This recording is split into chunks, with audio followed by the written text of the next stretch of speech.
What is up, Maniacs? Welcome back to Sound and Pound. It is Tuesday, May 28th, 2024, the last week of May. Alex, it is UFC 302 Fight Week. We are ready for it. We are here for it.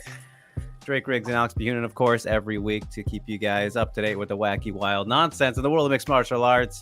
My man, how are we doing after the Memorial Day, after the week off of UFC? A light one. We'll touch on some things that did happen, but other than that, just kind of chilling, just vibing this past weekend. Yeah, it was a lot of video games yesterday. Last week, I caught up on. I mean, yeah, some big gaming. But we are almost out of May, almost into fucking glorious June. I'm ready. I know it is. The UFC 300 Fallout was a slog to get through, but we are doing it and doing it right, you guys. So, of course, don't forget to like, share, subscribe, hit that notification bell so you don't miss when we go live like we do right now, even though it's the same time every week, unless there's a change up. Yeah, drop your questions, comments, concerns throughout the show. We are going to stick to mainly our normal segments for the upcoming stuff, and we're just gonna, like I said, touch on some things here that did happen in the past weekend before we get into UFC 302, but we'll mostly be focusing on that, of course. But yeah, get in all your thoughts throughout, and the ones that are less relevant or related to what we'll be talking about, we'll just we'll hit at the end, as we usually do. You know how it goes. At this point if you're a recurring viewer. If not, welcome, and just strap in for the ride, as we'll get to a fun ride at the end of the show for our movie club this week. So yeah, let's kick things off, Alex, just with touching on some of the stuff that did happen this past weekend. I'll let you go first, since I think I'll have maybe a little bit more than you. Just a little bit. Like, again, it wasn't a lot that happened this past weekend, but there were some notable things we did want to give some love to, right? We're just kind of spotlighting and highlighting the smaller things. Yeah, no, for sure. So Tough Enough 137 went down on Friday, and Vince Morales got another win. He's 4-0 since being released from the UFC, and he called out Chris Moutinho, which I love that fight, and he put it in a way where let's fight. Winner goes back to UFC, loser goes home. And then funny enough, a bunch of other bantamweights that got released from the UFC jumped in, like Trevin Jones, like Fernie Garcia, another dude. And dude, I feel like, honestly, if the UFC wants to really do something about it, they could easily have one of their feeder shows set up these tournaments, win this tournament and you get back in the UFC, fight some former UFC fighters, and if you win, you come back to the UFC on a 2-fight. You know what I'm saying? Yeah. There's so much more they could do. Make it way more fun.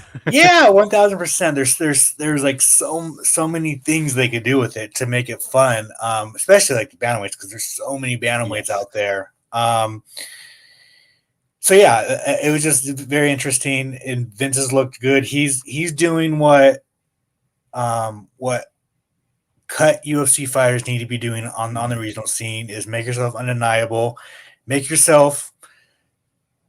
everyone say he's too good to be on the regional scene, right? That's and he's doing it, and so yeah, I was happy to see Vince get the win, and yeah, so Tough Enough 137, bro. Yeah, 1,000,000% there. And I think he has done it maybe the right way more than other guys. Whereas I don't know if he was offered a deal with Bellator or PFL at that time, right? I when I last talked to him, we didn't talk about that. But if he would have, then he would have gotten stuck in a shitty situation or something like that. And whereas you go to Ryzen, like I've told you in the past, and people usually, unless you're a big star, they want to lock down, the contracts aren't exclusive with Ryzen, which is one of the nice luxuries of having a connection with them. So he went over there, had that great fight and performance, goes and does this one. I think this is, like you said, he's doing it the exact proper way you want to, if your goal is to get back to where you were and show that you're better than you were before, which he is doing exactly that. So as for Japan, the other side of things there, you guys, Deep Jewels 45 went down this past weekend, as we talked about last week, previewing and whatnot, and all the results we expected to happen kind of did happen, with some surprises though. And in the main event, of course, Siri Oshima unifying the titles between Deep the Impact promotion and Jules at microweight. The title's getting a little convoluted and confusing there for me, but she's collecting all the belts. Sarioshima gets the first round TKO over Aya Murakami, ground and pound, as she does. Pretty much got her down early and did everything from there because Sarioshima is goddamn very, very talented. And afterwards, gets signed to Invicta. She has her contract there, and I'm assuming it was like I don't want to say a predetermined thing, but it was like, all right, win this fight, coming over, which is interesting for a lot of reasons because Invicta has been incredibly, incredibly inactive since they left Fight Pass. But Shannon Knapp is either on MMA on Sirius right now or about to be very soon, and I believe is going to break the news of their new TV deal or platform deal, whatever. And from what I know, expected to be a higher frequency in events again, which is a good thing. That will be great if true. I'll believe it when I see it because it's not been good since they left Fight Pass, which sucks because Invicta deserves to flourish and is a very important and necessary promotion. And that had me worried to see that Shiori was signing with them because of that. But usually Invicta's contracts they're kind of similar to Rise's in that sense. I don't even know if they actually do exclusive ones because of, I think, the inactivity and promotions that they have had. But yeah, as long as Hiroyoshima was not locked down and stuck in Invicta, then that's no problem. And I can't imagine she would want to permanently leave Deep anyways and have some flexibility there. So that is nice. But it got me thinking, Alex, like, man, it would just be so ridiculous kind of if Sarioshima ends up becoming the fighter. I mean, good for her. It'd be great. But if she becomes the one that in UFC, like, builds an atomweight division around and they make her the star, like somehow it gets to this alternate universe. Yeah. That would be ridiculous for Seka. And I still think a miss because, of course, Seka's the number one and has all that to her. And that's the fight. I mean, that is the atomweight fight to make in the world right now. But unfortunately, it doesn't look like it's getting any closer to happening. Oshima versus Uzawa. And I discovered recently as well that the champ, Uzawa, might be dealing with an injury and we won't see her for a little bit, which is a big time bummer. So yeah, there was that. But congrats to Sari. She's incredible. Cannot miss fighter. Rin Nakai got the job done as well against Hime. No surprise there. I didn't get to catch up on that one yet, but apparently she was actually struggling a bit with Hime. So that's surprising to hear and impressive from Hime because she is mostly a striker again, but still got tapped in the third round. But the biggest surprise, though, was our co-main event between Siwoo Park and Machi Fukuda. As you know, Machi was in Spotlightville last week, and she delivered even though she lost, Alex. It was a split decision. The fight is on YouTube now. I think they all are except for the main event for whatever reason, so you can watch them there. But split decision loss for Machi Fukuda, but very fun fight. She did a lot better than I thought she would, of course. But yeah, comes up short in the end. Her striking is much improved. Park was a little bit wild early on, but I think this was still a pretty clear.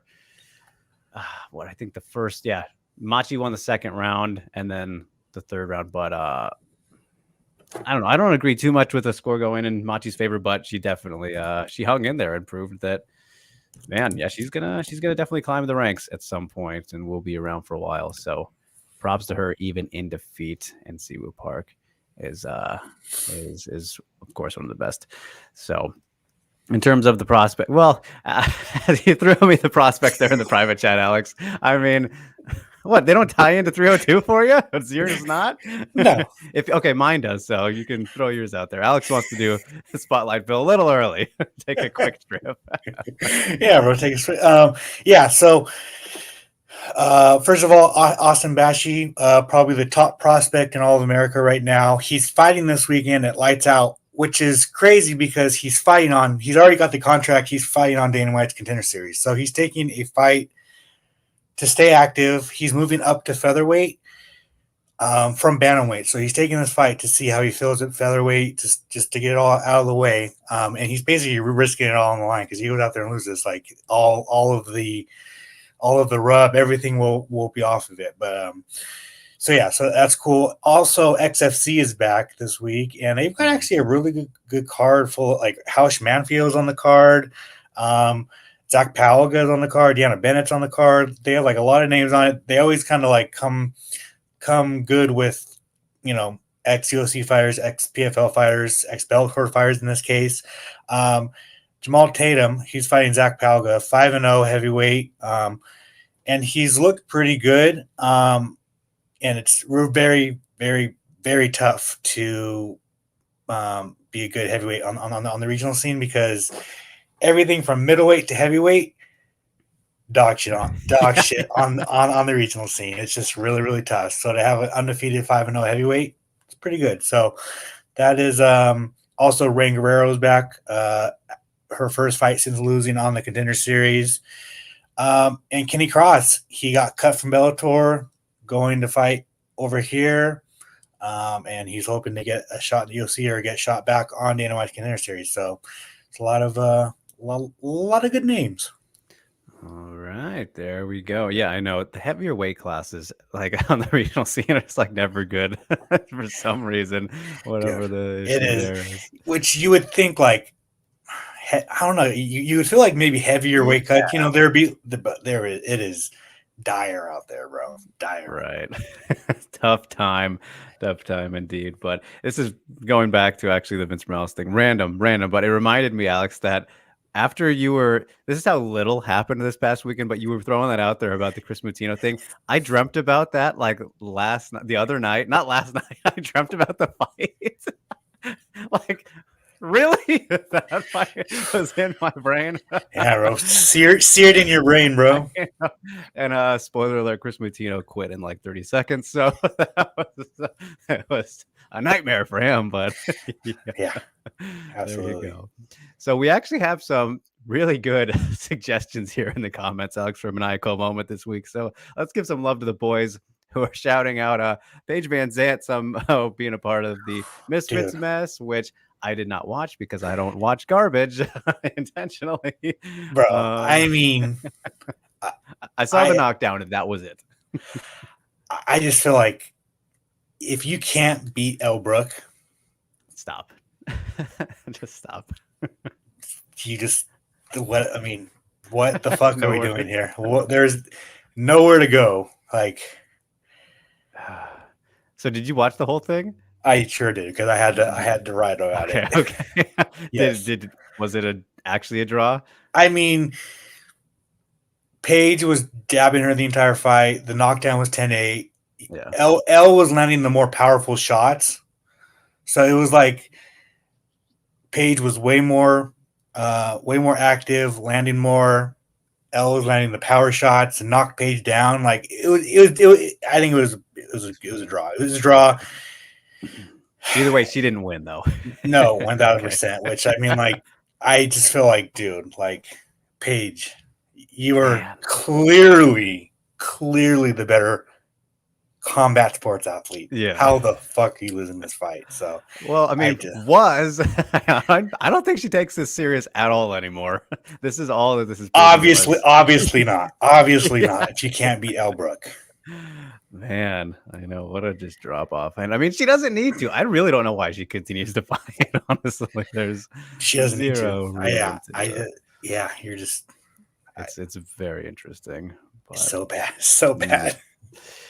And I think Ghost though gets it right though for the actual Maniacal moment of the past week is that PFL not honoring Bellator fighters' contracts when they got bought out, and then Don Davis doing a puff interview on that podcast no one likes with Big John. That wasn't a puff interview though at all. They actually, asked him questions I never would have thought they would have, asking about that stuff. And Don Davis did what Don Davis does. He walks around the entire point and says the exact same shit. He's taking a book out of Dana where Dana says the exact same thing every interview. The thing is Don Davis needs to shut his fucking mouth, or else, no one's gonna take him. Or I don't think anybody takes him seriously anyway. But he's not gonna take his promotion. So, it's just it. Whoever thought to put Don Davis in front of a microphone said, "You go talk about our company." Is probably retarded. I do still maintain he's better than Pete. Entertainment wise, sure. I don't know. At least Pete's like a straight, boring man, at least he'll be like, just like Scott Coker, right? Like at least it was just Okay, fair there enough. was nothing interesting about Scott Coker, but at least he wasn't dumb like Don Davis, you know. Like it's insane to me. It's yeah, and then I understand. The thing was like him shitting on Kayla Harrison. It's like, and everybody's forgetting, like, Dana White shit on all of his fucking fighters too. Like, Yeah, it's not like, but it's just like the way he went about it. And also, like, if it was him, he should probably be like, yeah, Kayla Harrison's going to be a UFC fighter because she was a PFL fighter, I like, mean, he did that at 300. Remember? Fucking, he did that last month. He was like, "This proves PFL champs can win in the UFC," and then he does this. That was the yeah, craziest thing to me. It was like, bro, you just countered your own point. yeah, No, yeah, but no, massive, yeah, massive L's that PFL is taking lately. That, I mean, Alex and I were talking about that just in text, but my God. Lon Lavis, bro, taking L's, bro. Nice. Double L. The yeah. I mean, I just it's the timing of that was insane too. Like the day after, you couldn't at least waited. Like it wouldn't have made it too much better, but like Jesus, man. Fucking, I mean, Gegard still might have a case on his hands. We'll see how that develops, but my goodness. Rio asking when to talk about 302. We are about to get to that. Just gonna get through these here because you guys did bring up some great points. And Synchro asking, do you think Don Davis is a bad person, not just as a promoter, but as a person? I don't. I've talked about this before. I've had some good personal conversations with him. Actually, I think he's a good guy, but It's he's ignorant about MMA. that he doesn't know how to run an MMA business. He's a fucking nerd. He's a nerd. Right. He's a nerd trying to bring this into MMA. He just doesn't know the fight business, and it's clear. It's very clear. Well, yeah. I mean, you look at all the going back to the Kayla thing. All the comparisons he makes are always about every other sport, right? And that's just it's not the same. And I mean, that's the product. The product is trying to compare with team sports. Yeah. We talked about this like 3 weeks And ago. he's trying to like be fighter first, and just ruined that. Just fucked yeah, that one up. Yeah, I appreciate the sentiment, bro, but like, ooh, yeah, no kidding. Ooh. Like I genuinely do think that intentions are good with him. I really do. But at the end of the day, still, you're in this business. It's still business. And when worse comes to worse, looking out for yourself. Like, and we're seeing that. That's kind of what it is. So yeah. And here's another good one from Jimmy. Says, remember when James Krause said that Joaquin Buckley is an annoying and weird person? And it turns out this week he was right. That's a maniacal moment.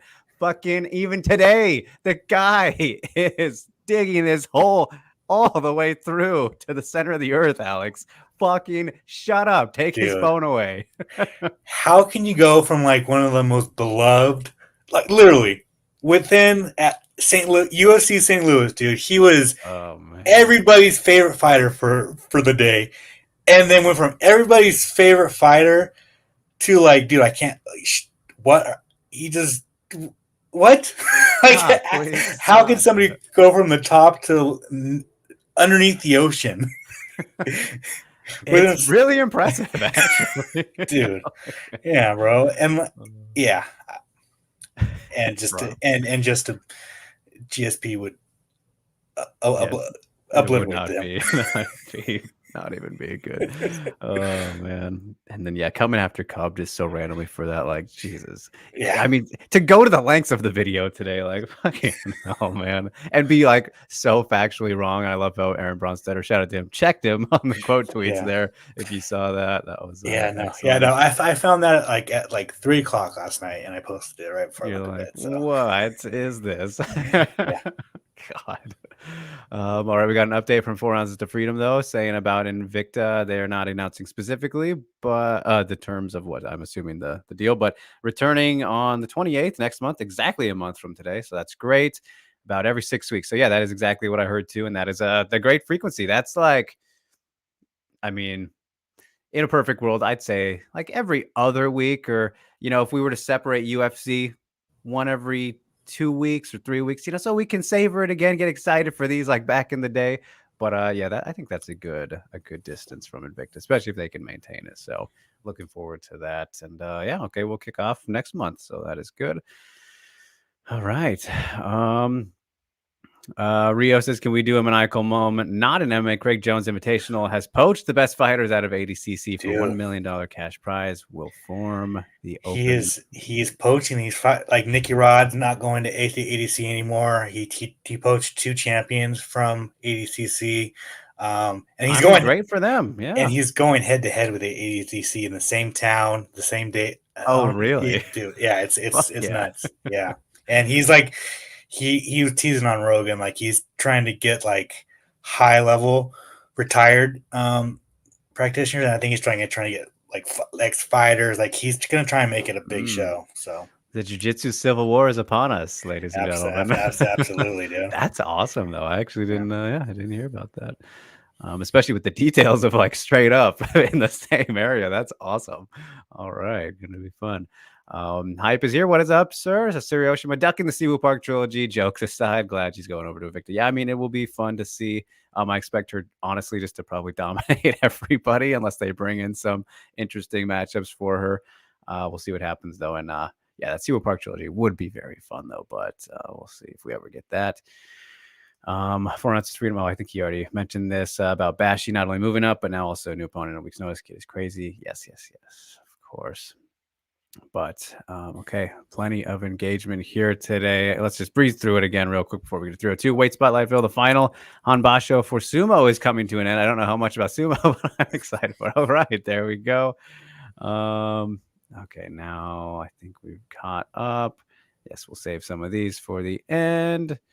Jimmy, well, let's do this real quick. What if Buckley got that viral KO and then never talked again? Then he'd be remembered very fondly. I mean, no one thinks about that anymore because it's irrelevant at this point. Impa has gone to have a better career than he has. I know, right? But that is just the MMA vortex in a perfect nutshell. Trip. Oh, man. Okay, but with that in mind, you guys, let's get into UFC 302 Mania mainline. We'll kick it off there as we do always. Honestly, Alex, with UFC 302, I'm going to tell you, I was thinking about this as I was preparing for today's show. We talked about UFC 301, not a great pay-per-view card. Honestly, I don't think this one is either. Like overall, this card's actually pretty assy. Like, there's some good ones, of course, that we'll talk about, some good nuggets here, but not really at all the caliber you kind of hope for typically. And I feel like that was just has been completely overlooked or disguised by the main event, pretty much, and like the top 2 fights, because those are good ones. $45, bro. 45 max. This is $40, bro. So, yeah, I think it will be fun, but again, on paper, I struggle a little bit with that. But anyway. What is tickling the fancy the most, Alex Bahunin? I think, again, there are some very good ones here sprinkled throughout, but they're sprinkles. What do you like? Obviously, I think my top fight is Strickland versus Costa, but I wanted to say, too, on the prelims. First of all, the grudge match between Eileen Perez and Jocelyn Edwards. Okay. There is a good story to it. they fought the UFC PI. Eileen Perez's coach choked Jocelyn Edwards unconscious, and there is some heat going into this fight. So that's going to be fun. But Cesar Almeida versus Roman Kopylov is by far, like, that fight, I'm licking my lips on that one. Because I highly doubt Roman Kopylov is going to grapple Cesar Almeida. And it's kind of crazy. Like, Cesar Almeida fought Dylan Buck in his UFC debut. And then you go from that to a fringe. I mean, Kopylov just lost to Fluffy. Mm-hmm. So I would say Kopylov's top 20. He's probably like the ranked number 17 of the top 15. So to go from Budka to Kopylov. Big. Huge step up. Yeah. And Kopylov is a fucking savage. He is so good. And I don't think he's going to try and take Cesar down. So I think we're in for a treat.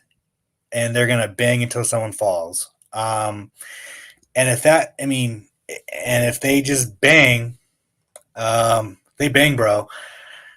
I mean, Cesar Almeida is the glory kickboxer, right? So, Yeah. I don't know. I cannot wait for that fight. And then of course Paulo Costa versus Sean Strickland. I mean, I'm just happy. I mean, I won't believe it until Costa steps in the cage, but like 2 Paulo Costa fights in a year so far. I mean, dude, Whoa. we are winning. We are winning. Especially after the last one. Yeah, absolutely. So yeah, I think the sentiment is if Paulo Costa doesn't finish Sean Strickland in the first round, Sean Strickland is going to jab and kind of just pepper Paulo Costa for 5 rounds. So, yeah, and I mean to kind of touch on maybe get to our co-main event preview here just right now. I could see him finishing it at any point really. I can't see Paulo winning I mean, I think he could, but that just seems pretty unlikely, you know? Like, of course, he's the more well-known finisher, hasn't been doing too much of that lately, but I could see him maybe catching something at any point throughout because, again, you look at that Whitaker fight, and as great of a fight as it was overall, as great as Whitaker looked, I remember we were talking about it, and like, man, I might have been the best Paulo Costa that we've ever seen, even in defeat. He looked great. He was throwing the spinning wheel kick he got Whitaker with, like, he just looked awesome throughout the whole fight. Didn't slow down or anything. It was like some very serious improvements made, which I love from a guy who is the most unserious man alive on the internet. You know, like, right. You would think he's just completely fucking around all the time, but clearly not. He is a very serious fighter still, which is amazing. And I think that this fight has all the makings to be awesome. And because of that, you know, a very dangerous and important one for Sean Strickland, because if he loses and if he gets finished, it's like, yikes, there, it's just not getting too good for you, pal. I mean, what he said, he's willing to be the backup for the next title fight, which of course would make plenty of sense if he does pull this off. But it's I think that this fight has all the makings, Alex, of coming down to, I mean, a volume versus damage type of fight, right? Like the effectiveness of that striking. And we know that Costa goes for those big shots at a much more often. I don't want to say the word frequency because Sean will very likely outstrike him no matter what for as long as it lasts. But that doesn't mean he'll land the better shots because Costa throws with more power more often. That's what I was getting at. So he just looks for the big knockouts, right? Like Sean is a smart fighter despite not maybe being a smart human. He fights very tactically. He has a great approach in there that gets the job done, but that doesn't always. He doesn't seek knockouts that aren't there, right? Like you look at the Adesanya fight when he got the knockdown there, just fucking beautiful combination there. What the 1-2 down the pipe, like he set it up, waited for it to come, doesn't force things, whereas Costa, I think, has gotten better at not doing that, but if he feels like it, he's gonna fucking do it. Like he'll fucking go for the knockout if he just sees a bit of space. So that's kind of why the fight is super compelling, and it will just come down to how easily or how often that Costa can get maybe around the jab, because I think that's really what the fight's going to revolve around, is Strickland just piecing him up from there, keeping him where he wants him. I don't expect really too much grappling at all. Would that surprise you? I mean, we did see some with the Luke fight, but I think that was kind of circumstances, elevation, all that. May a little bit surprise me a little bit. I just think I think they're just gonna stand. Yeah, so do I. So, I think the safe bet and prediction here is Strickland by decision, which is what I'm gonna end up going on the safe side. But I wouldn't at all be surprised though if Costa does fucking build off that last performance, man. Because again, I was super impressed with him, and I can't wait for this one. But I'll stay safe. I'll stay boring. I'll take the Strickland decision. What do you say? I'm with you. I think Sean will win a safe decision. Yeah. So gonna be good though. Looking forward to it. As for those other sprinkles though that I'm looking forward to, surprised you didn't actually mention this one, but I'm looking forward to Randy Brown and EZDS, Eliseu Zaleski dos Santos, who he's kind of Yeah, fallen a bit, gotten older. Kind of timing was the guy's worst enemy. Had some big injuries he dealt with and all that, but was on a great streak at one point. Had some great finishes. Actually, he finished on Strickland. He had the spinning wheel kick on him. So you want to pull that circle in there. It'd be funny if we get an interaction between them this week because it'd be just comedy. But yeah, Randy Brown, still trying to climb his way up through things and on a good winning streak here. He had that fucking great finish over Muslim Salikov in his last fight in February. Alex, we remember that one, which the fight got delayed, then they redid it, and he got the job done there. If Randy Brown can just find some consistency, which really, man, like it's been such an interesting career with him because I'm looking at his record right now and dude, what is this? 1, 2, 3, 4, 5, 6, 7. In his last 7 fights, only lost to JDM. Before that, Luque. In like his last 10 here, he's actually winning like way more than I think we realize. Like he's a very. What were you gonna say? Well, it's just that's just that. It's whenever he gets to step up to a ranking, he loses. So yeah, like I think that Zaleski's fallen a bit to where he's not quite at that though. So Randy should probably be able to get this one done. But I'm very curious to see how he handles that very kind of traditional, sometimes awkward capoeira style that Zaleski has, and he's coming off that draw against Renat in November. But kind of in a similar situation, but the timing has been spread out more because of the injuries and stuff for Zaleski. And I think he also had that suspension, right? Yeah, he got busted for getting in trouble there. But stylistically, I'm really looking forward to this one, just in kind of terms of their striking approaches to each other. And then I want to highlight Alex Morono and Nico Price mostly because Nico Price fights and finishes are always ridiculous in some way or another, and it's his first fight since the Robbie Lawler one, and I'm very curious to kind of see what he can do after that. And Alex Morono, the Jesse Eisenberg of the UFC, he's been a pretty model of consistency, gatekeeper-ish, more journeyman, I guess, would be suited for him. Than anything, but coming off that win over Court McGee in the ultimate journeyman battle.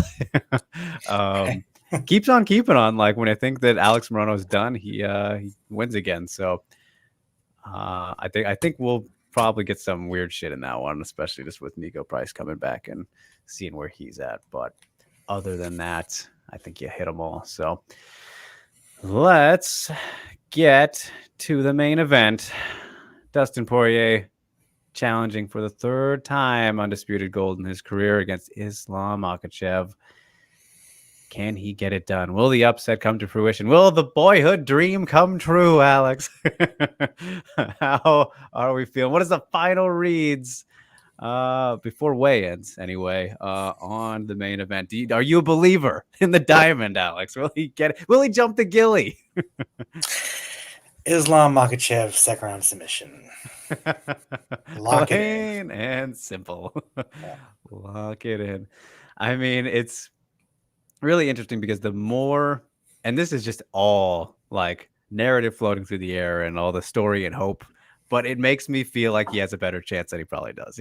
Like all these things, all the talk about it. I'm like, also the Paulo Costa curse of what, being on a card with him, or what is it? He every time Paulo's fought on a card with a title fight, the champion loses. Really? Yes. How many is it? Do you know the number? 6, I think 0-6, like 6-0. Whoa, okay, that's way more than I would have thought. Holy shit. Bro, if that continues, then okay. Wow. That's a fun stat for sure. Poor Paulo. But yeah, it's just one of those things where I think it's not a striker versus grappler matchup, but in terms of the strengths, Dustin Poirier has the edge in the striking. Islam Makhachev, still a very underrated striker, I think, and we continue to see that with pretty much every fight that he has, but he's the better guy just everywhere overall. The grappling, ace in the hole against every person you put him up against. Fight should probably look pretty similar to the Khabib fight, right? I mean, that's the thing. don't like to make the comparison just because of who they are and teammates and all that, but that's the closest we have. Or the BST fight before he got knocked out. Like Yeah, yeah, that's true. In that case, he would have got finished. He would have 100% got finished, no questions asked. Yeah, I think it really the thing here for Dustin is it's just gonna come down to how long he can keep Islam off of him and how early Islam wants to get onto him, right? Like if he is smart, which we know that he is, he'll probably shoot for that sucker right away. Just get on it. And then he'll get caught in a guillotine and Dustin Poirier, the new champion. No, I'm not predicting that. it would be interesting to see if Islam wants to test his striking against Dustin and then try and knock Dustin out.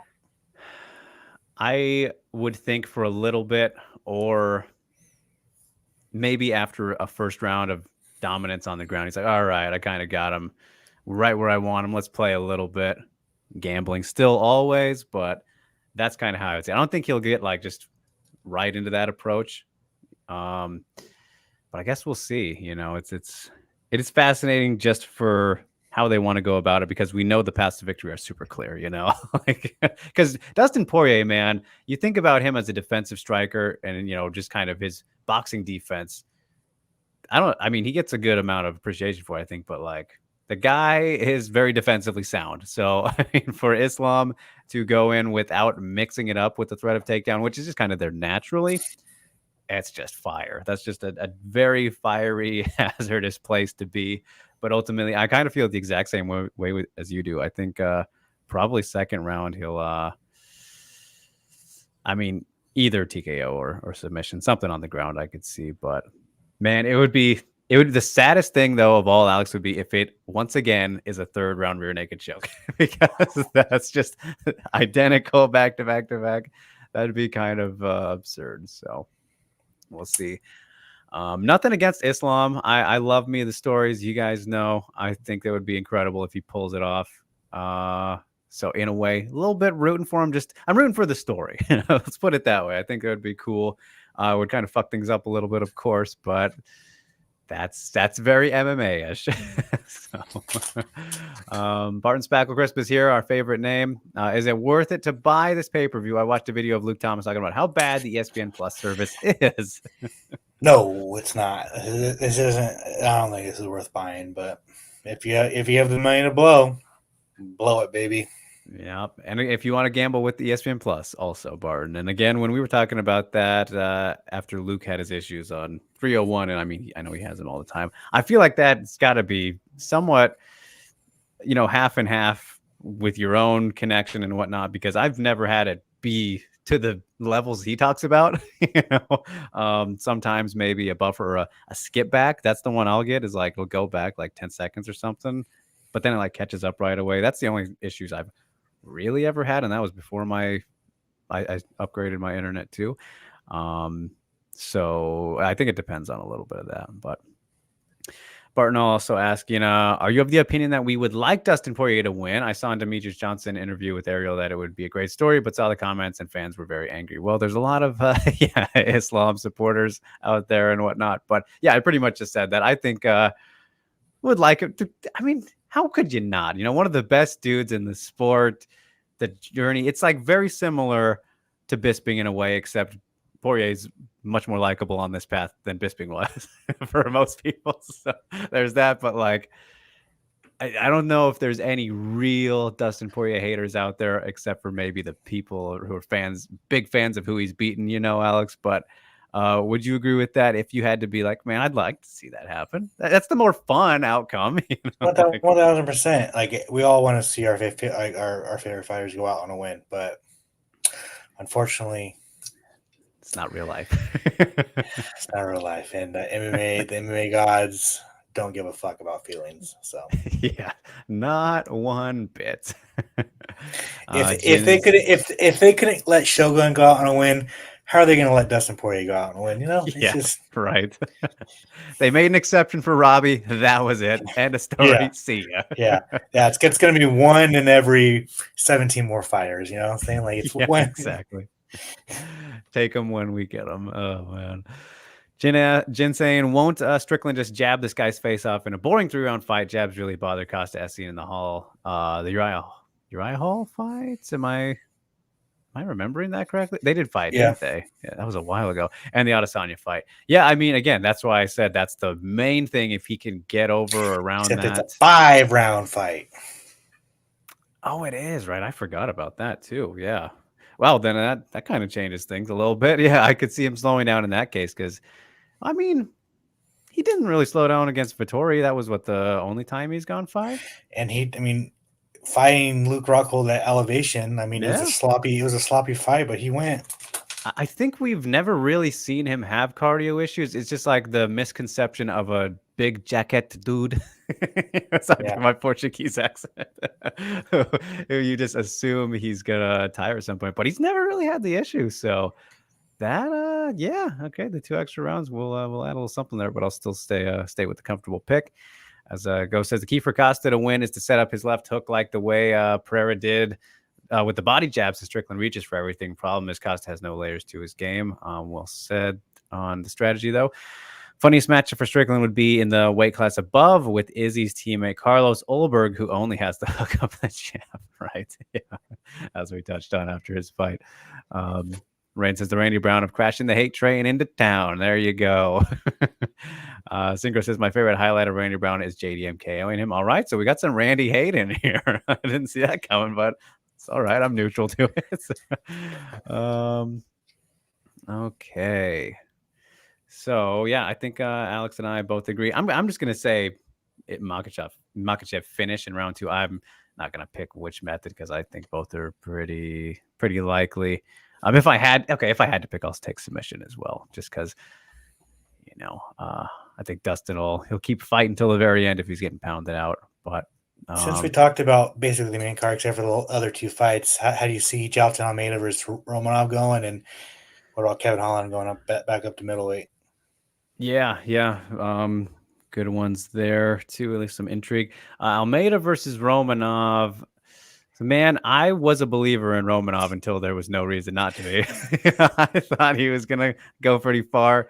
That ship has kind of sailed, and now they give him this matchup, which is kind of very odd in terms of how we got here.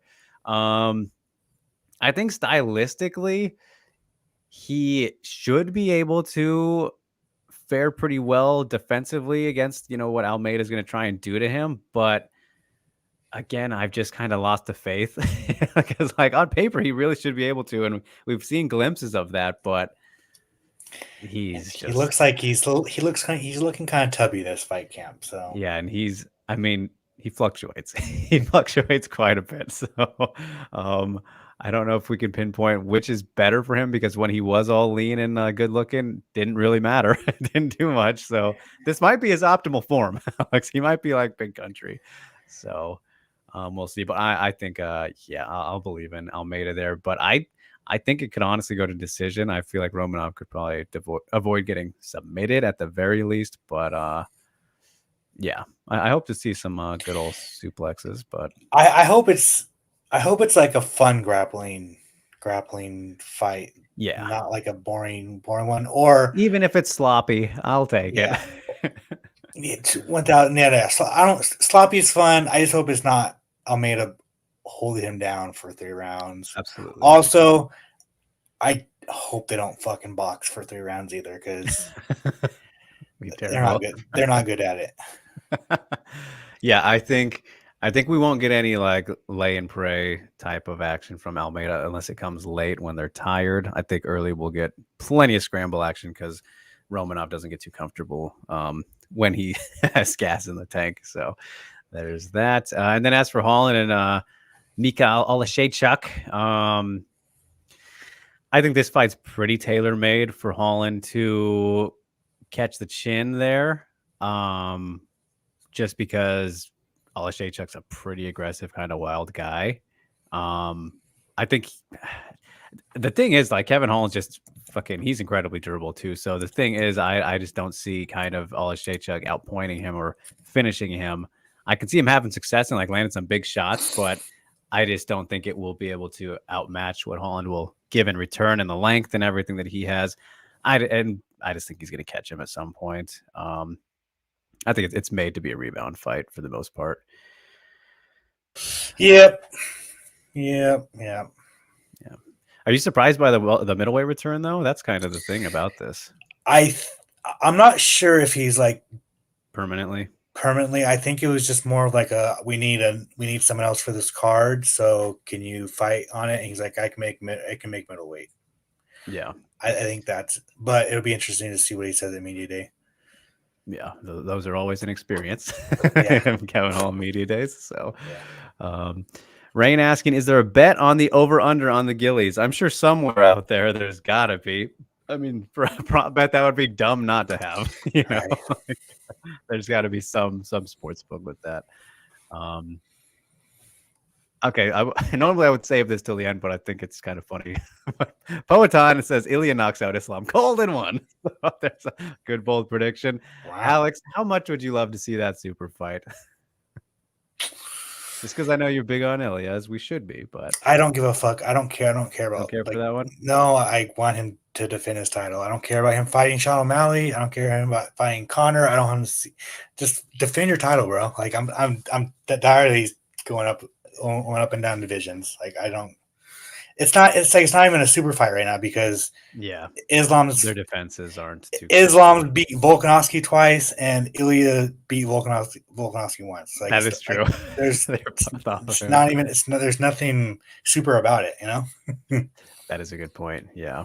Stylistically, though, I think it is interesting, but Islam's, I think, is going to have decent size on him. Not that we haven't seen Ilya yet. No, he's 1,000%. Yeah, big on him. Yeah. Synchro says he asked Dan Tom about this, but a striker versus grappler matchup analysis talk in general, a reductive way to talk about fights. He said that it's MMA fighter versus MMA fighter. Both have strengths in each area where they are strong, but in that area they're also strong. The area they are also strong, they do have weaknesses.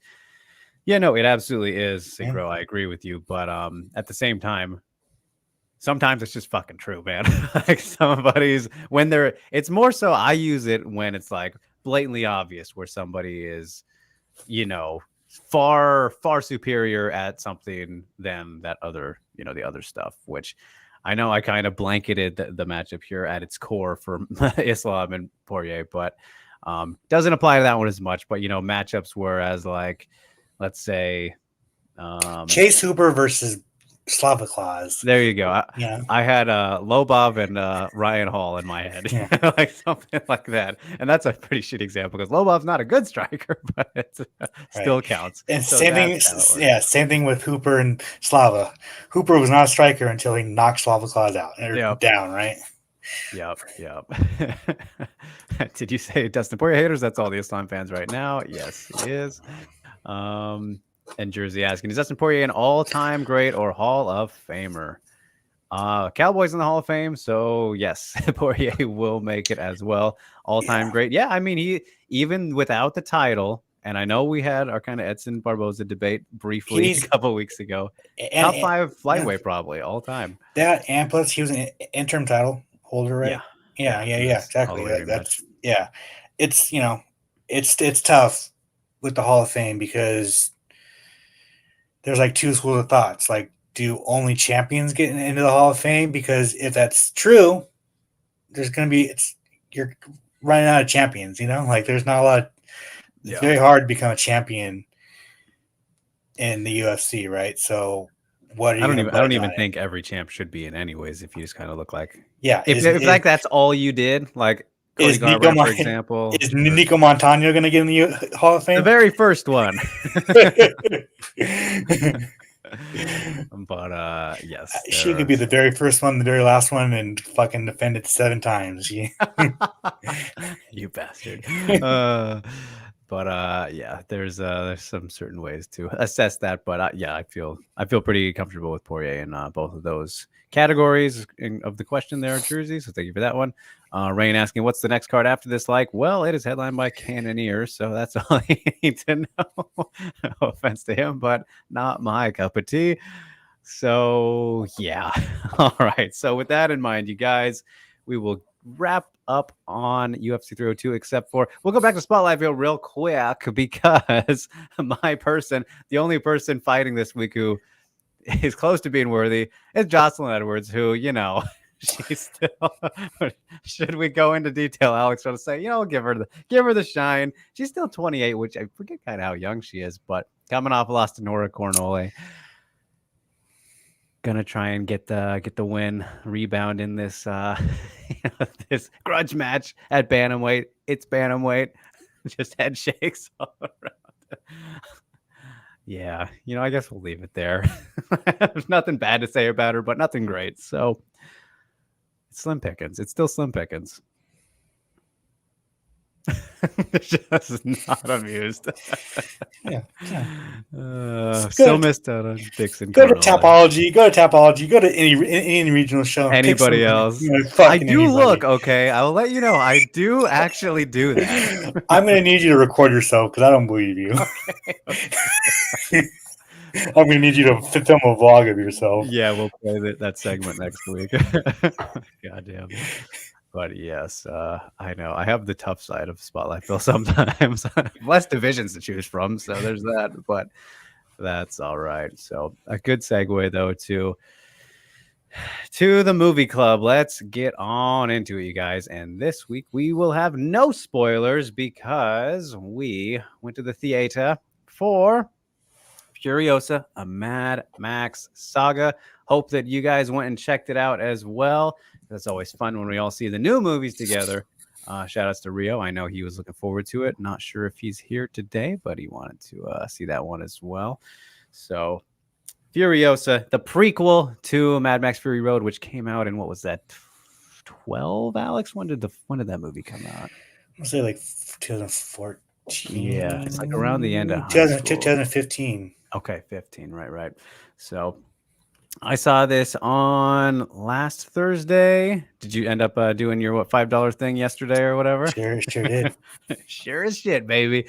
So, all right. Well, what did we think, man? I saw your ratings. So, spoiler alert on the 7 out of 10 for Alex. That kind of caught me off guard a little bit, but initially, I'll just get mine out there too. I had it as an 8, but then I thought about it a little bit more after seeing yours, and I was like, wow, I like it more. And I was like, no, you know what? I agree with the 7 as well. So I'm on the same boat. I dropped it down. It's tough.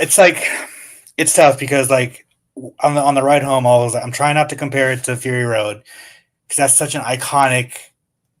Let me stop movie. you real quick. Let me stop you right quick. Fucking showing Fury Road parts at the end of the movie was the worst idea they could have fucking had. That made me feel worse about the movie. That made me like this one less because my biggest problem with this probably was it was shot in a very weird way, which was like a CGI combination of the real stuff, and it looked sped up at a lot of points in the movie. And I was like, you could tell the CGI. You could tell the CGI. And then you see at the end of the movie how much fucking better Fury Road was. I was like, terrible fucking miss there, George Miller. What are you doing? I was like, I want to go rewatch fucking that one now. 1000%. I'll say this: the movie was way too fucking long, way too long. I felt it. There is no way. It just should not have been 2.5 hours. No way. Like, and it sucks because like I love the world. I love the world that it's in. I love like the quirky, weird characters. But this was like I felt the length on it. I was like, you could have cut half of it, like 20 minutes of this easily. I did not like it took an hour to get Anna Taylor-Joy into the movie. Yeah, that caught me off guard. Like I understand you're trying to build a backstory for her, but like that could have taken. Furiosa still did not have much depth, though. Really, 1000%. Like you could have done that in 20 minutes. She got kidnapped and she's Furiosa. Like it's there. Like like it just didn't mean take an hour. I thought Chris Hemsworth was really good. I think he stole the movie. Yes. He was, he was like corny at times, but I think he was like the right amount of corny for the Mad Max world. And like that's exactly what I put in my notes. Was Dementis was pretty ridiculous in a good way, though. Like 1000%, like totally. And like I feel like this is I don't know if this is like, but let me just the biggest complaint people had about Mad Max Fury Road was like the story. Like Yes, there I wasn't said a that whole lot last week. story. Yeah, So I think they went into this movie trying to make a story out of Furiosa, but like the story wasn't compelling whatsoever. I just like it wasn't like they tried to make a story into another like right around the desert. And I just don't think it yeah, worked. I just like yeah, I don't know. I feel like they tried too hard to make it a story. yeah, and it's interesting too because, like I said, with Furiosa not having much depth, because it was kind of, I feel like she just turned into Mad Max, right? 1000%. So 1000%. it was a little bit of a miss in that direction. Like I think about the dialogue even that you know ATJ had, and it really wasn't that much either. She didn't talk too And much. Charlize Theron talked in Fury Road, you know, Yeah, yeah. So like yeah, it was weird. Then actually, I didn't even think. Yeah, I did not think about. It's literally Furiosa Mad Max, like yeah, Furiosa yeah. Max. You know, like yeah, that's She true. falls into that role. But yeah, there was still a lot of fun things. Of course, we're getting the negative out of the way. I thought they did a phenomenal casting job, though, with like the young girl who played young Furiosa. I thought she looked a lot like maybe Charlize more than Anya, but like a good, very great casting there. Yeah, Yeah, like you said, it's just one of the gnarlier apocalyptic worlds, which is really fun and unique, and really just no other way we've seen before. Um, when they first, there was a Fury Road scene in here when we kind of go back to it, have that callback, super creative stuff, kind of, having that callback. That was all really fun. But yeah, I mean, enjoyable. Just I think it really has hurt itself by doing those comparisons like at the end, and I don't know. I just feel It's like weird. it took so long for you to make this movie, but like then you chose not to do practical effects. So like Right. What are we doing? yeah, I don't know. Like it was just the CGI was very noticeable. But I will say, you know, that was all the negative I got out of it. I was entertained. Mhm. I thought for the most part the action was all good. I love Martin Joe, bro. I tried to find an action Yeah. figure for him, so like, I just want like a nice big figure, and I think he's just fucking so cool, so Yeah. unique. Um, did you notice the little like Mad Max, like Mel Gibson Mad Max cameo? I didn't. Yeah, so like there was Mad Max's car up on the hill, and then there was someone dressed just like Mel Gibson as Mad Max, but like there was no dialogue, there was no nothing. They just kind of Mhm. shot up to him, and I think that was like a little like, oh, there he is, you know. Okay. Yeah, so a little cameo. But yeah, I think if you just want a, it's like a kind of shut your brain off, go to the movie theaters and watch action. I think you'll be happy with it, you know. Yeah. Yeah, for sure. Um, yeah, I mean, I kind of got more interested in like Dementis' story, kind of Yeah, that was the thing. It's all about, Furiosa, of course, but it's kind of like, all right, I'm getting more intrigued by this incredibly, perplexing character with just his, his yeah, personality, and he gives like the hints of, the shit he went through at the very end there, yeah, without spoiling that, but it's like, well, damn. Now what? We need another movie, a prequel for right, him, like yeah, because he was, right. yeah, he was definitely the most entertaining part of the film, and sometimes it it it didn't quite click though with like the the evil, I guess, to him, right? Like it was that was the thing. My like only issue with him was like, wow, that's very drastic, but I guess that was also part of like the unpredictability and all. So, um, yeah, interesting one, enjoyable watch, entertaining, all that good stuff. But I'm really wanted to go rewatch Fury Road now. So, Yeah, like that when that's my biggest takeaway, though, that's bad. yeah, and it just kind of Uh, just shows how special Fury Road was. right. So Rio, dropping this one on us. Would you consider Mad Max series as iconic? Maybe not the Um, series, but the last movie. I think like the very first one and like Fury Road for sure, because like Beyond Thunderdome was pretty shit. I mean, fuck the iconic. No, I don't think Big the word. series is iconic. I think Fury Road's iconic though, 1000%. Right. Like that's I think it's basically a masterpiece for sure. Yeah. So good question there, Rio. Masterpiece in action. Like if you want an action film, like that's the one you give That's somebody. who. You know. Yeah, for sure. Fuck. Maybe we should just do that one for this week. I know, right? Yeah. That'll make us definitely appreciate this one Yeah. much less. Right. Able to wait Yeah, on but and it that. was very interesting too. I saw a report that this was the lowest opening for a Memorial Day weekend ever, Really? and it just kind of shows that like the theater business is dwindling so bad. But like if you really think about it, dude, like with everything so expensive nowadays, if you go on a Thursday or a Friday night and you take a date, that's $15 a ticket. That's $30. If you don't eat before you eat at the theater, that's another 30 to $40. That's $70 at the movie theater. Would you rather spend that on a movie theater, or would you rather buy groceries or fucking go It's a great point. get gas? Yep. Like, Yeah, it's not surprising at all, especially when you lay it out that's that why way. you better find a discount theater or your $5 movies. Yeah, I know. Those are saving the world, baby. But this is interesting though to me how Rio he rewatched Fury Road before and he still liked the bleed in going backwards. So I want the directional viewing there. That is fascinating, Rio. So should have done that. I mean, should have thought of that myself.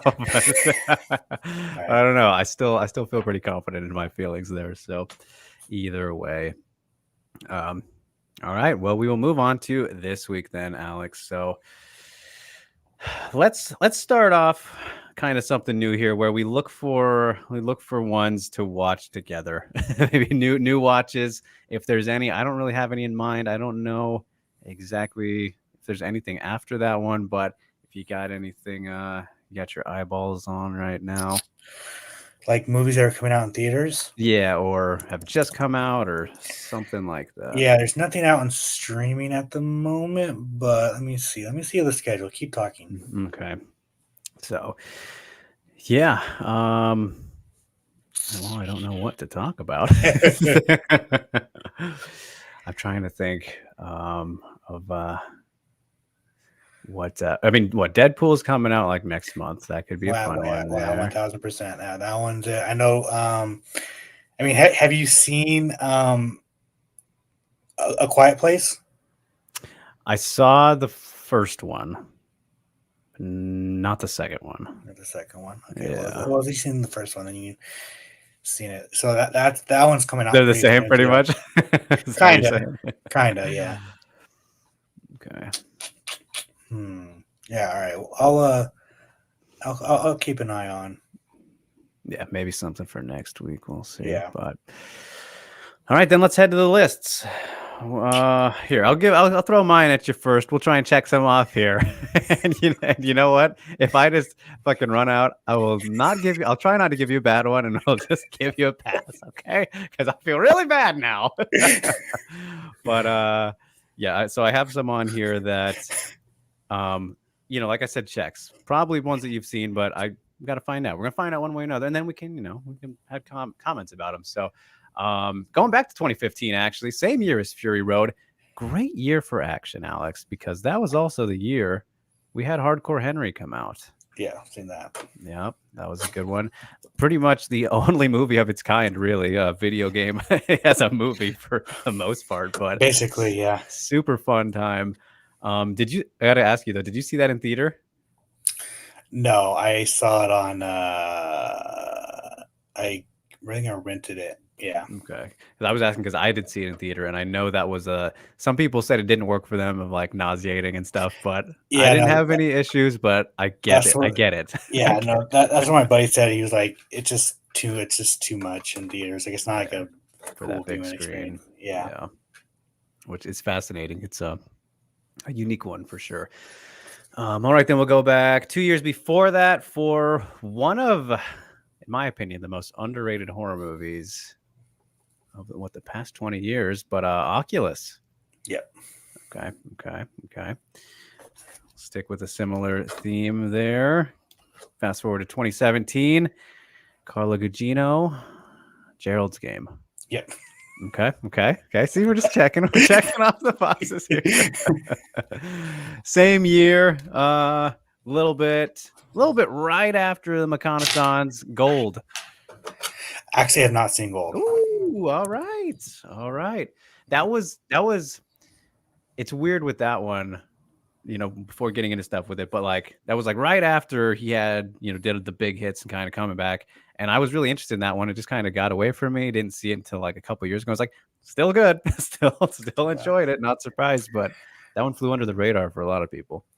Yeah, no, I was gonna see that several times, but it was on Netflix for a little bit, then went to Hulu a little bit. Yeah. Okay, cool. Yeah, all right. I'm fascinated to hear your thoughts on that one. So, all right, now what am I getting? Have you seen The Town? Yes. Yeah. Okay. I mean that one's arguably an iconic movie as well.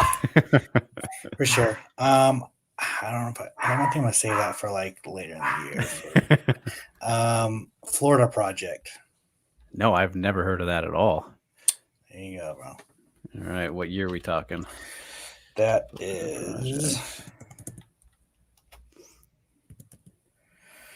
2017. Interesting. I have no idea what you even just said to me, so I'm gonna go in blind to this. I'm gonna not even look up anything. All right, that's exciting. I love when that's the case. So, enjoy. Okay, you guys. There we go. Don't even know the genre. Nothing. Keep it that way. Do you know what it's on? So I'll just have to ask you where to find it. I think it's on Max. Okay, cool. All right. Rio says this segment has turned into which iconic movie has Frank not seen? What movie is that? Basically. Yeah, I know. And that's why, like, we should have thought after so many weeks this would get to like, well, Alex has run out of movies, so we gotta watch the same new movie now. I have a lot of blind spots. I do have a lot of blind spots. I've seen a lot of movies, but I do have a lot of blind spots. Right. Yeah, fair enough. So, all right, you guys. Well, that will wrap up the Trailex Movie Club. Always the most fun segment of the Tuesday. Very much looking forward to this week. And as much as we had, negative to say about Furiosa, it was still a good time, still a good week. It's just like, when you go from something like Fury Road, it's it's a tough time. Applaud them for the efforts and all that. Curious to see. I guess real quick before we go on, do you think there'll be another one at some point? Probably. I don't think so, because it's like that's George Miller's baby, and unless he gives it to somebody, I don't think so. I mean, I would like a Mad Max like TV series, because I feel like the world is so open and like there's so much you can do with it. Yeah, do something that aside from going to places. Yeah, 1000%. I think that's like it's so vast, and like it's just a very cool universe. But yeah, I don't think there's gonna be another movie. Yeah, I like that thought though. So, all right, now let's wrap up with some of the questions and comments that you guys had for us throughout from earlier. That didn't jive with what we were talking about. James says, do you think that combat sports is the ultimate end for internet personalities? Checking off no barrier to entry, checking off large payday, checking off clout. More importantly, the lead up, event, and post-fight results are also intriguing, aka monetizable. This is a fascinating question here, and I think the recent years, James, have proven that you're kind of right. I mean, look at the fucking, what is that thing they do, Alex? The what is it called? Where like the influencer guys, they just had that boxing event where it was like only them, like just the YouTubers Misfits. And shit. Yeah. Not Misfits. There was the other one. You know what I'm talking about, right? But Misfits does that. But there was one that was like put on by a YouTuber guy, and it was like only YouTubers. Sam Hyde was in it. Couldn't tell you, bro. That's not sound. Does not sound interesting. That's whatsoever. Good. You don't want to know about it, but it was like literally just top to bottom, no real fighters. Yeah. So, yes, we have totally seen this recently, James. I think he's spot on. Do you agree with his checkpoints here? Basically, yeah. Yeah. It's wild. I mean, everybody loves fighting, whether they're a fan of the sports or not. Yeah. Jersey says, I noticed that all of the analysts I follow didn't cover Paige Van Zandt versus Elbrook. Is it really that shameful to cover Misfits boxing? Yes. Yes. When you don't put on legitimate fights, yes, shameful. But hey, to each their own. I sent Alex a snarky little comment this week about something like that. I don't remember what I said, but yes, shameful. Synchro says, who is the lesser evil, Dana White, Don Davis, or Chattery? I do think Don Davis, as we did allude to earlier, the least evil of the three. Do you agree? Probably, yeah. If you had to pick. Probably, yeah. Synchro says Dana is money first. Chatri is inflating numbers first. What is Don Davis about? Idiot. About being an idiot. Fucking idiot. I'll just leave that there. Ray Neal says, is Conor McGregor serious about fighting, and is Chandler getting a pay bump? Cowboy said he didn't get a pay bump after fighting Conor. Would be a waste if Chandler wasted all that time to not get it. Agreed. Yeah, I would be don't surprised. know. I don't know. I don't know if Chandler is. I would assume so, but I have no idea. I could not tell you that. And if Conor McGregor is serious fighting, we're gonna find that out in basically a month's time. Mm-hmm. Yeah. And I decided yesterday, Alex, that I don't care about anything preparation wise, anything about this fight at all. I think Conor is going to beat him. I've convinced myself he's going to knock out Michael Chandler because I do not trust Michael Chandler whatsoever to fight smart. He's going to knock Chandler out with a counter left hook. Yep. I cannot be convinced any longer. I just it's one of those cases where this fucking guy has all the easy capabilities of smashing his way to victory. Not gonna do it. And he has said he's not gonna do it. Maybe it's a smokescreen. I don't believe him. Yeah. So there's your early prediction. But man, I'm with you, bro. Yeah. Barton asking, are MMA curses real, or is it a way to mythologize obscure MMA statistics? Alexander Volcara France. What are you trying to say? Was the account that showed me? 35-year-old stat. I mean, that is a stat. I mean, I don't know if that's a curse more than just it's just a stat. Older fighters are not going to win that. Yeah, have not been successful. Yeah, that wouldn't fall under the curse category, no. But something like maybe the Paulo thing, or kind of just those weird coincidences, which you could say curses and coincidences are the same fucking thing. It's just a matter of how you feel about it. If you believe like haircut embedded curse. Oh yeah, if you get the haircut on embedded, people lose, don't they?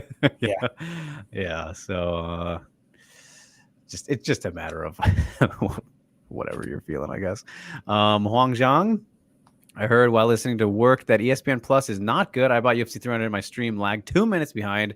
Used UFC Instagram for faster updates. Dang. Yeah, I know people have issues with it. So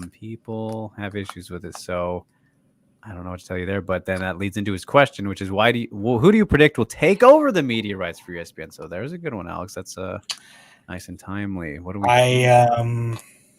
I do think ESPN is going to throw the bag at UFC. Ultimately, it's going to come down to whoever pays the most. I don't. Yeah. The UFC would love to stay on ESPN. It's ESPN. You think ESPN, you think sports. But ultimately, it's going to come down to whoever's going to throw a fat fucking bag at the UFC. And there's actually a good CNN documentary that just came out on YouTube that's saying that, like, ESPN is it's not doing so hot. Yeah. If I were to guess, I'm like 55% ESPN, like 45% Netflix. I was going to mention Netflix as well, because I don't know exactly when the timing is on this, if it's like the end of the year or whenever, but it'll be interesting to see. Everything's trending and projecting to be very well for Tyson and Paul, obviously, but plus the TKO connection with WWE and Raw moving to Netflix, right? I wonder, like, I want them to get rid of the pay-per-view structure, because I don't think it's working. Yeah. I think it's an interesting idea. Like, you can, if they do sign with ESPN still, if they keep like fight nights and whatever still on ESPN Plus, but then they put the pay-per-views on ESPN, like the main channel. Like, wouldn't that fucking boost ratings? That would be nuts. Yeah. I mean, treating it like an actual, sports game or something. 1000%. Or there's the ABC, right? You put pay-per-views on the ABC. Right. Yeah, 1,000,000%. I mean, look at what the very first Fox one essentially did that there. Like, they've tested those waters, not to the fullest extent, but they have felt them out. So I just think the pay-per-view model is not working anymore, and I think you can't beat the streams. You can't beat the illegal streams. 1000%. You can't, and plus with them being with TKO and WWE hasn't really been doing pay-per-views for almost a decade now. Like, long time, yeah. So they have doing just fine. 1000%. So. Yeah, adapting with the times. So yeah, I'm hoping for that as well. And again, I think it will be the best for them in the end anyway. Rio says, "Did you say Netflix? I have Netflix, and I won't have to pirate free finite cards. Pirate free ones." That's funny. I mean, hey, there you go. That's the key. That's the key to getting better cards. So good job. You're following our advice, which you didn't hear from us. Oh man, we buy them all. Watch them all. Every single one. Oh man, perfect note to wrap up on. So there you go, you guys. Sound and Pound for 828, the last Sound and Pound of the month. My goodness, we go through UFC 302 Fight Week in Newark, New Jersey. Media Day coming up tomorrow, and all the fun festivities that the fight weeks generally bring for the pay-per-view cards. As for our end of the show, shameless plugs. Alex, what do we got this week? I think I just have a tidbits coming out for UFC 302. I do have my prospect of the month was live. When it's live, it's on the website right now, and I think I'm going to have an early one this for June, but that's not going to be till next week. So, yeah. All right, little teaser. Stay tuned for that one, folks. But as for me, we dropped Broughton Horizon episode 39 last Thursday, so that is out now, ready to go. Get you ready for Horizon 47, which is next weekend, the big rematch between Sergio Pettis and Kyoji Horiguchi. They were the two guests on that episode. Cannot wait for that fight inside the ring. We all remember how the first one went. The head kick, spinning back fist heard around the world. My goodness, one of the greatest comebacks we've ever seen. So caught up with both of them on this episode, have already started getting ready for episode 40, big 40. So get ready for that one at some point during June as well.